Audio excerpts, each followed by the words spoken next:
good morning on this Labor Day. My gosh, it is Labor Day, September 2nd, the start of September, a beautiful day. I am Trooper Steve, your traffic safety expert, Stephen Montier with WKMG News 6, and we are live. This is not a pre-recording. This is live, coming to you at 10:02 on Labor Day.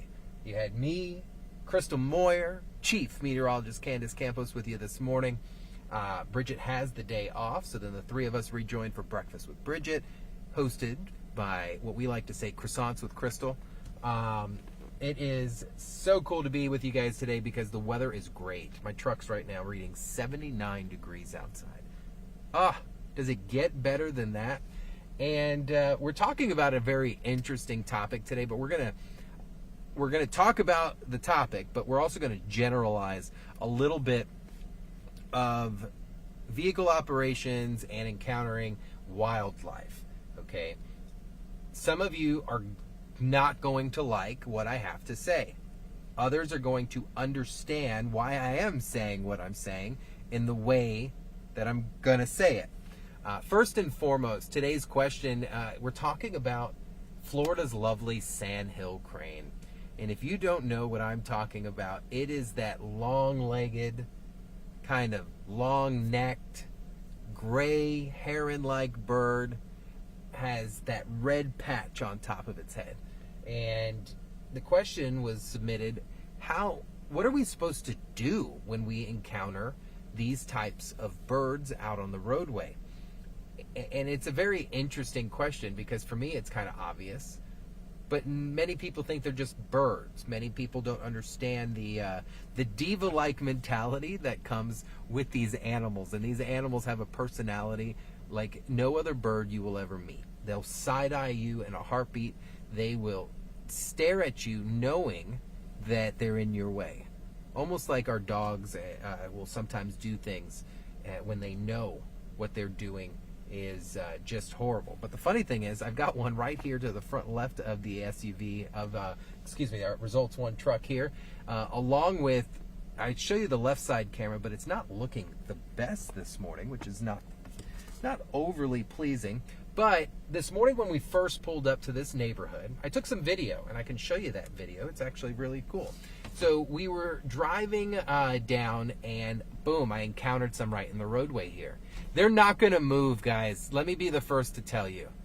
Sometimes even honking your horn isn't probably the right thing to do. If you could simply approach these animals slowly, these long, huge-legged neck birds, and then if there's space, slow your speed dramatically and then go around them. Sometimes they're going to move. Sometimes they are not. You can see here, as I'm going around these birds, these Sandhill Cranes, I'm being extremely cautious about it. Why? Because their personalities are sometimes fairly aggressive, and they can come at you pretty quickly. So you want to make sure that you don't disturb them too much, and you come around them carefully.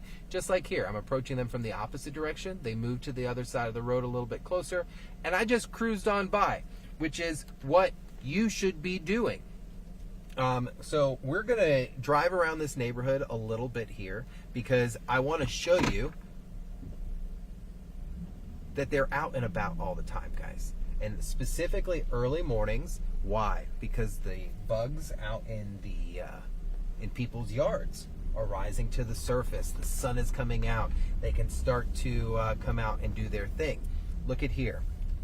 This is such a perfect morning because they're all over the place.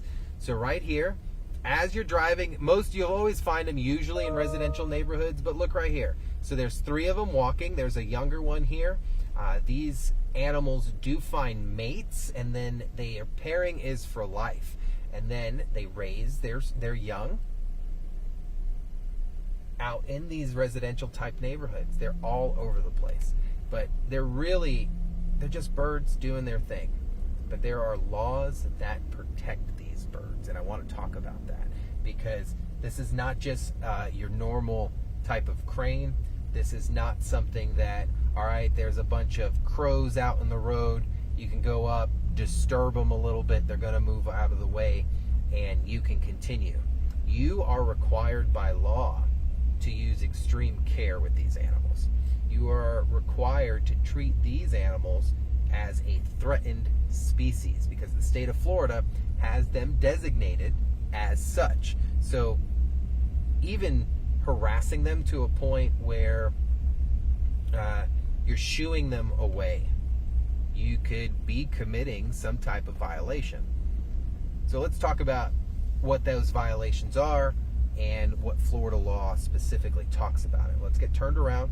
We'll head back the opposite way so we can be around the birds for a little bit, add a little visual to this whole thing, and talk about it. But while we make our way that way, when I was a trooper, listen, when I was a full-time road trooper, I worked some nasty crashes where the animal got away. Meaning, middle of the night, a deer is popping out in front of your car, you don't know what to do, and instead of taking proper maneuver or proper defensive maneuvers with your vehicle, you end up swerving and overcorrecting so hard that the deer moves on their way and you're wrapped around a tree. So this is the part we're going to get at where I know people are not going to like what I have to say, but my job is to protect you the person, you the driver, the passenger, to give you the opportunity to survive certain things. So rural roadways, when you're driving at night and you see that deer on the side of the road, it's okay to slow your speed. But when that deer comes out in front of you and you slam your brakes or you overcorrect, you should not avoid a crash and cause a crash, right? We don't want, what happens if you swerved and you took out a bunch of kids? That wouldn't be good. If you swerved and you went into someone's house, that wouldn't be good, because I know I'm going to get slack for this. It's an animal, okay? I love animals more than anybody, but we need to think some sense into this. So what we teach is go into it. I've hit a deer, 2 of them, and I'm telling you to continue the momentum of your vehicle and strike that animal or whatever that animal, I'm going to just stick to it, I'm really nervous talking about this, is going to be a lot better than you swerving and then going off and overcorrecting and ending up into the shoulder. Okay? Now, it's a little different with circumstances you can't avoid, right? So you react. Or when it comes back to these Sandhill Cranes, you should not be bothering these birds under any circumstance. And when I say any circumstance, I mean these birds should be left alone like you when you're hungry. Like, you should not want to associate with these animals under any capacity. And it's a really big deal when I'm saying this, is because they are protected under Florida law. You can see them hanging out in the roadway out there. My camera is not frozen. They are. They're just chilling there. They're doing their normal things that they do, and they do tend to hang out in the roadway. You're going to see some pedestrians walking with me over here on the left-hand side. Technically, they should probably move up into the sidewalk, because I'm telling you, these birds can be aggressive. They're loud. If I would see if they start going off in the distance here, making some noise, you may hear them, probably not.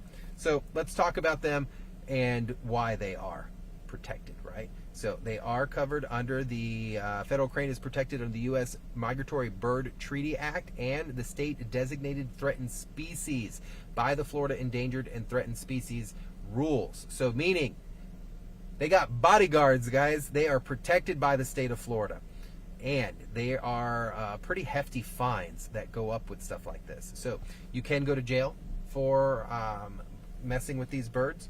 You can receive a fine up to $500 to $1,000. So how do you properly avoid these animals? Look, you want to approach them, and you want to approach them slowly. These guys aren't going to move. So look at the one looking at me. He's like, yo, hey, bro, hey. So we're going to sit here for a second, because the truck's too big for me to go on that left-hand side. Stretch it out. Look at him stretching. Look at him stretching. I love these things. So we're going to move to the left-hand side of the road. This is a residential road, okay? Obviously, we can scoot him a little bit. No, he's going to walk in front of the car. Excuse me, guys. Sorry, and this is what you want to do. You don't want to aggressively approach them. You don't want someone aggressively approaching you, right? So, all right, they're going to move. We're going to switch cameras here to the side so we can see the distance here. And they're just hanging out.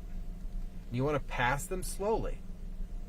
Oh, they're fighting each other. Relax, guys. No reason. It's a beautiful day. No reason to argue. And then there's a few more up into the curb. So not only do we have to watch out for kids, but we need to watch out for these birds because these birds are endangered. See, there's some more hanging out right here. And it's Florida. So any of you guys that are new here to our beautiful state, we have so much to worry about. I was leaving the house the other day. There's a full-size coyote on 46A at the intersection of Reinhardt. What he's doing at the intersection, I don't know. But those are the types of animals we have. We have raccoons. We've got alligators. All sorts of different wildlife that roam here. Bobcats, panthers. And you think I'm crazy, you need to open up your mind because these animals are present within our communities. We must be aware, and we must make common sense in the moment decisions. And I know that's really hard to say, but there are going to be times that the crash is unavoidable, but there's going to be other times where you need to make the decision of whether or not can I avoid this animal, or is it a better situation for me to continue my momentum? Imagine doing something overzealous out on the highway. Imagine if we're out on 417 or I-4 and an animal ran out and you decided to just shift lanes really hard and you slam into 3 cars. Next thing we know, we have a 10-car pileup because, oh, I can't believe I'm going to say it, because you swerved out of the way of the cat. You swerved out of the way of the bird that ran into the road. And I know what I am saying sounds crazy to some, but I have to think in the big picture of things. And you need to make those decisions right then and there. Even when you're by yourself, is it worth it swerving into the woods to avoid a deer? Your car is going to get wrecked either way. I'm concerned about you, the driver.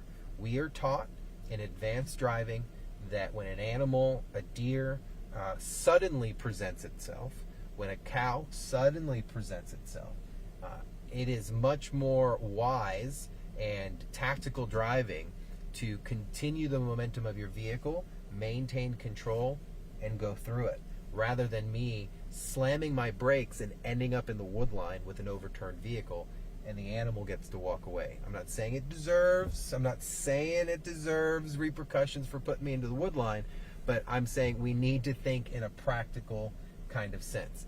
I know I'm going to get hit on this. The more I talk, the more I want to close my mouth. But I'm just trying to keep you all safe. When it comes to Sandhill Cranes, you are not allowed to harass or engage with them under any capacity. They are a migratory protected bird by the federal government and a threatened species protected by the state of Florida. They're loud, they're sometimes annoying, they're beautiful, but hey, we can say that about a lot of things in life, right? So you just need to make sure that you leave them alone. If they're in the roadway, you give them their space. A courtesy honk, maybe, if it needs to be, but if you could just politely go around them, that's what I would always recommend. We got to see some today while out on patrol. I'm passing that pack right there, and it's just kind of common sense, guys. Just kind of taking it easy, paying attention to what's happening, and understanding that certain animals are a little bit more protected than others, and the personality is going to be different. If you didn't like what I had to say about the impact in certain things, I understand it. Reach out to me. We can chat. Look, it is Labor Day. It is now 10:17. I promised you 15 minutes of random animal talk, and we got to do that. So I want you guys to enjoy the rest of your amazing Labor Day. Please be safe. Have a designated driver if you're going to go out on the roads today and go to an event. Please do not drink and drive. Do not be under the influence of anything and operate a motor vehicle. Also, to my designated drivers out there, I appreciate you guys taking the hit, but I also want you to commit to being a designated driver. There is no such thing as a legal limit, so anything can impair how you operate a vehicle. So just think about that, because we all want you to show up to work tomorrow so we can all labor together after Labor Day. For now, live in Results 1. I love you guys. Head to clickorlando.com. I'll see you guys later.